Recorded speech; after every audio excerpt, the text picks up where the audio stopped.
చుట్టూ సింహాల మధ్యలో ఎలా ఆనందించగలిగాడు దానియేలు? అగ్ని మధ్యలో ఎలా ఆనందించగలిగారు షడ్రక్ మేషక్ అబేద్నెగోలు? అన్ని అగ్ని లాంటి శ్రమల్లో యోసేపు ఎలా ప్రశాంతంగా బ్రతకగలిగాడు?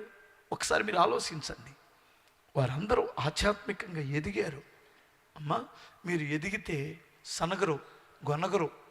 ఇక నేను వచ్చే వారం నుంచి రాను, ఆ దేవుడికి కూడా న్యాయం లేదు అని అనుకోరు. ఎవరైనా తిట్టారా, ప్రతిఫలం వచ్చిందని ఆనందిస్తారు. ఎవరైనా తక్కువ చేశారా, దేవుడు ఘనపరుస్తారని ఆనందిస్తారు. ఎవరైనా నిందలు మోపారా, ఆ నిందకు తగిన ప్రతిఫలం దేవుడు ఇస్తాడని మీరు నమ్ముతారు. హల్లెలూయా. ఇబ్బందుల్లో నలిగిపోతున్నారా? ఎంతో కాలం ఉండదు ఆ ఇబ్బంది. ఈ రాత్రి వచ్చింది, పొద్దున్నే వచ్చిందా రాదా? మరలా వచ్చింది కదా. అలాగే దేవుడు కార్యం చేస్తాడని నమ్ముతారు. అప్పుడు మీలో ఒక నిరీక్షణ పెరిగే కొలది మీ హృదయంలో ఏమొస్తుంది? శ్రమల్లో, కష్టాల్లో, నిందల్లో నిరీక్షణ మిమ్మల్ని సంతోషపరిచేటట్లు చేస్తుంది.